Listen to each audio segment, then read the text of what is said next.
Pedagogía y didáctica. Análisis de literatura. El día de hoy vamos a analizar dos literaturas. Una es Pedagogía y didáctica, esbozo de las diferencias, tensiones y relaciones de dos campos, por Sambrago Leal Albando. Y la segunda es Didáctica, concepto, objeto y finalidad, de la página 3 a la 20 de Juan Mayart. Para referirme a las dos literaturas, voy a nombrarlas por Sambrago y Mayart. Empezamos primero con Sambrago, que nos dice que la educación es la libertad y la naturaleza, es la finalidad de la educación, y toma a la libertad como autodeterminación y a la naturaleza como el movimiento que transforma. Hay una frase que dice: la educación hace que el hombre sea libre por naturaleza, y habla sobre que el hombre es la única especie que a través de la educación se puede hacer libre. También nos habla un poco sobre la pedagogía en su ámbito histórico.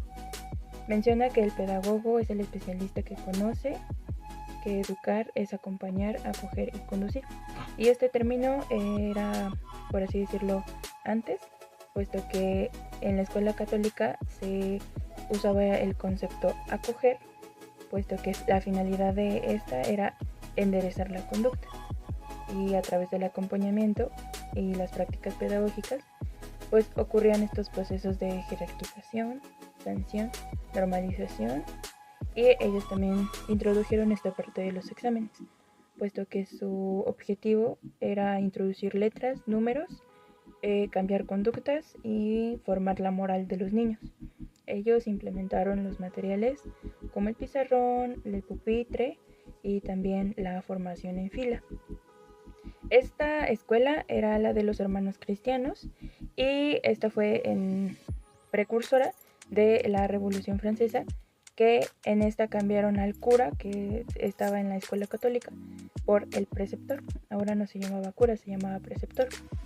Aquí los franceses introdujeron las operaciones básicas y el aprendizaje de la lengua común, que era muy importante en ese entonces. También promovieron la igualdad, la fraternidad y la libertad. Y el objetivo de esta implementación era disminuir el control de vagos, ociosos y acoger precisamente a los huérfanos, o sea, una higienización de la conducta de ese entonces. Se dice que el pedagogo era el sujeto que profesaba un ideal del hombre, trabajaba sobre su libertad y sobre la naturaleza del niño, siempre buscando cumplir en las capacidades de la vida, la sociedad y el trabajo. Sambrago también definía a la pedagogía como la reflexión sobre el acto de educar. Hay una frase, dice: la pedagogía es la reflexión sobre los fines de la educación, sobre los medios en que uno puede poner al servicio de dichos fines. Este es de Mirieu, de 1997. También aquí Sambrago ramifica a la pedagogía en diferentes ámbitos: la moderna, experimental, institucional, diferenciada y entre otros. Aquí este ámbito que señalé, el experimental, abre camino a que la pedagogía también puede ser definida como una ciencia de la educación. Y aquí nos pasamos a Mayart. Mayart en su literatura menciona la clasificación de las ciencias de la educación, precisamente porque es del ámbito experimental, se puede considerar una ciencia.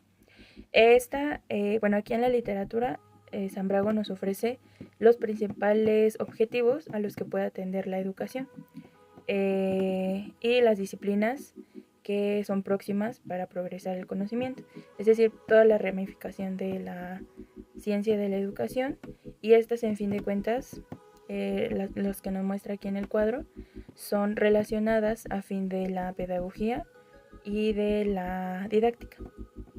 Hay muchas más, pero las que puso, en fin de cuentas, es lo que quiere presentar. Y también menciona la educación en otro de sus esquemas como parte del proceso de relación entre instrucción, enseñanza, aprendizaje, formación y educación. Y estos son conceptos que más adelante vamos a revisar. Sambrago nos habla sobre la pedagogía moderna, que ya es pasando después de la Revolución Francesa, de la pedagogía o la educación católica, prosigue la pedagogía moderna. Esta pues ya empieza en el siglo XX y su objetivo es dirigir o promover que el niño sea el centro de atención del proceso educativo. Entonces, para esto se tienen que tomar en cuenta la actividad, edad, gustos e intereses del niño, y esto conserva el concepto que teníamos al principio de libertad de naturaleza. Aquí una frase que puso al analizar un ejemplo del caso de Montessori en sus rincones en uno de la implementación de rincones que ella consideró. Es la naturaleza del niño, es el movimiento y su libertad. Entonces, a través de esto se propone el despertar de dones a los niños, el potencial y movimiento de estos, y también la pedagogía diferenciada nos habla también de los ritmos de aprendizaje. Entonces, la pedagogía es la reflexión a partir de la práctica y en dirección a comprender el por qué educar. De ahí podemos ver que la primera literatura es de Sambrago. Nos habla mucho más sobre la pedagogía que de la didáctica. Entonces, Maillard desde un inicio nos empieza a hablar sobre la didáctica y nos da varias dimensiones. Entonces, primero nos da los antecedentes, que pues son etimológicos del griego didactique, y que pues en fin de cuentas significa que es apto para la docencia.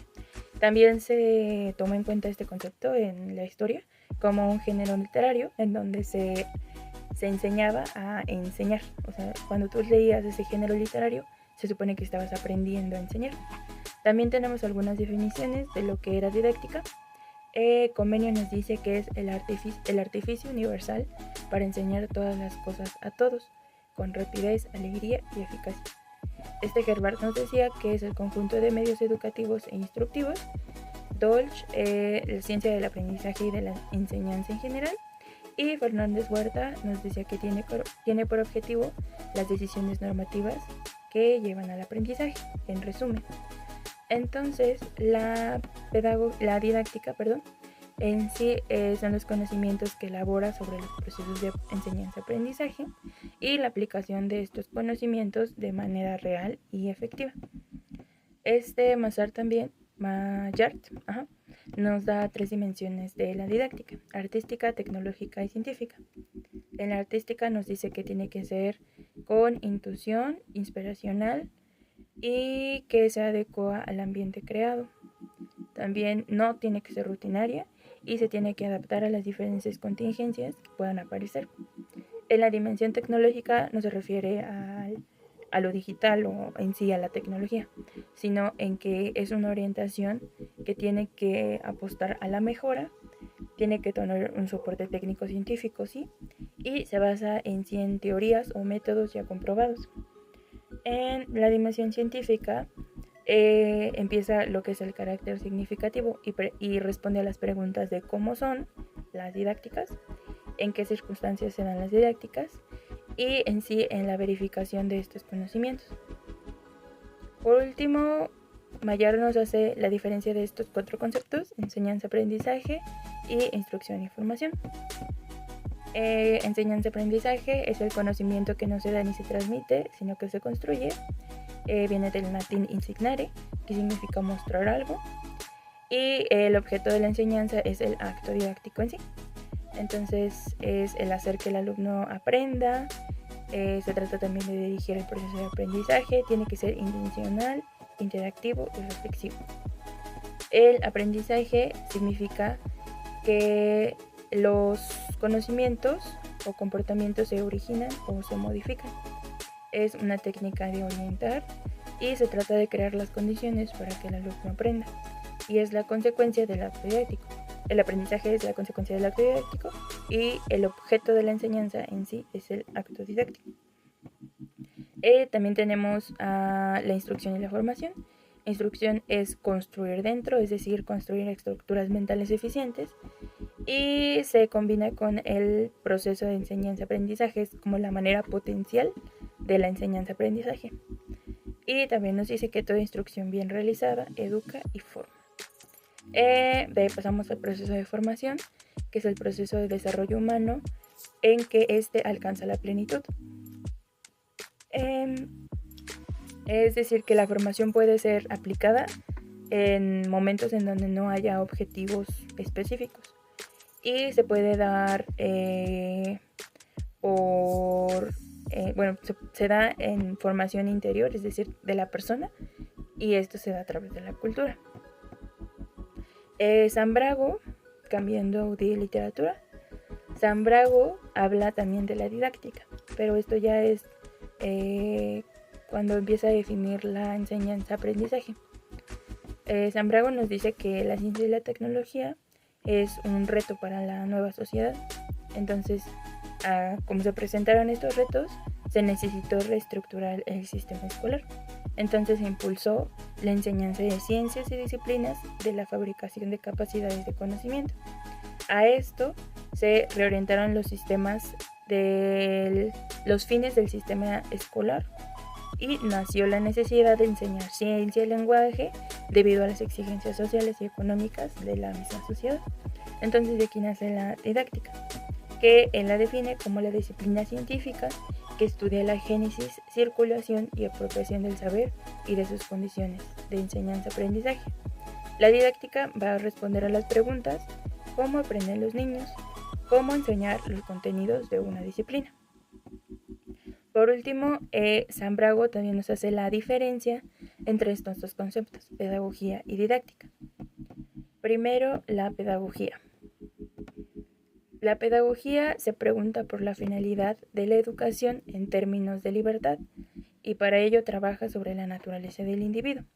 Su función es intervenir en la educación del alumno y trabajar en función de su libertad y autonomía.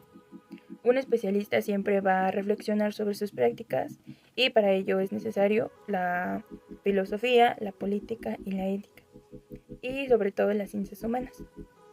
Entonces la pedagogía siempre va a trabajar sobre las potencialidades del pensamiento y siempre va a buscar que el niño descubra su camino.